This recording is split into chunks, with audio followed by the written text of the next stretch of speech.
गहरे जंगल के बीचों बीच एक रहस्यमयी पहाड़ था जहां नागराज का वास था। उसकी नाग सेना पूरे जंगल पर राज करती थी और कोई भी प्राणी उसके आदेश के बिना इस क्षेत्र में प्रवेश नहीं कर सकता था। परंतु आज एक भटके हुए परिवार की मौत या मुक्ति का निर्णय नागराज के हाथ में था। राजू, विनोद और उनका परिवार जंगल में रास्ता भटक गया था। 5 साल का मासूम मुन्ना तितलियों के पीछे भागते हुए खो गया था। परिवार की महिलाओं का करुण विलाप सुनकर नागराज जाग उठा और सैकड़ों सांप पहाड़ की गुफाओं से बाहर निकल आए। नागराज ने गरजते हुए पूछा, कौन हो तुम? क्यों मेरी शांति भंग की? डरे सहमे लोगों ने कांपती आवाज में उत्तर दिया, हम सिर्फ रास्ता खोज रहे हैं। हमारा बेटा खो गया था, हमें जाने दो। नागराज कुछ क्षण चुप रहा, फिर उसने कहा, मैं तुम्हारी सहायता करूंगा, परंतु इस जंगल का एक नियम है, कोई भी यहां से बिना परीक्षा दिए नहीं जा सकता। राजू और विनोद अवाक रह गए। क्या यह कोई और संकट था? नागराज ने जमीन पर अपनी पूंछ पटकी और एक प्राचीन शिलालेख उभर आया। यह जंगल एक परीक्षा लेता है। यदि तुम सच्चे और निडर हो तो जीवित रहोगे, वरना यह जंगल तुम्हारा हमेशा के लिए ग्रास बना लेगा। नागराज ने सामने 3 दरवाजे बनाए।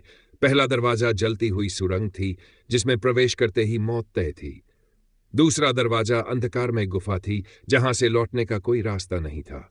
तीसरा दरवाजा सांपों से भरा रास्ता था जहां से सिर्फ कोई साहसी जीवित निकल सकता था। नागराज ने आदेश दिया, तुम में से कोई एक इन दरवाजों में से एक को चुनकर उस पार जाएगा।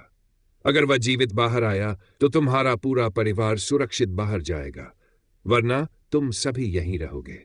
राजू ने आगे बढ़कर सांपों वाले रास्ते को चुना। विनोद ने उसे रोकने की कोशिश की, पर राजू ने मुस्कुराकर कहा, अगर यह मेरी किस्मत में लिखा है तो मैं इसे स्वीकार करता हूं।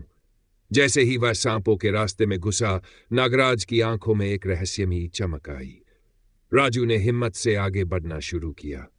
अचानक सैकड़ों सांप उसके चारों ओर लहराने लगे। उनकी फुफकारें वातावरण में गूंजने लगीं, लेकिन राजू ने डरने के बजाय आंखें बंद कर ध्यान लगाया। तभी एक चमत्कार हुआ। सारे सांप राजू के पैरों के पास लेट गए। नागराज मुस्कुराया और गरजता हुआ बोला, साहस और सच्चाई ही इस जंगल की कुंजी है। तुमने अपनी परीक्षा पास कर ली। फिर नागराज ने अपनी नाग सेना को आदेश दिया कि वे पूरे परिवार को जंगल के बाहर सुरक्षित छोड़ दें।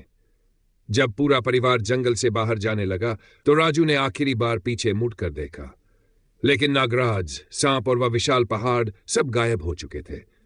क्या यह सिर्फ एक सपना था या कोई दिव्य शक्ति उनका परीक्षण ले रही थी? कोई नहीं जानता। लेकिन इस घटना के बाद उस जंगल में कोई भी दोबारा प्रवेश करने की हिम्मत नहीं कर सका।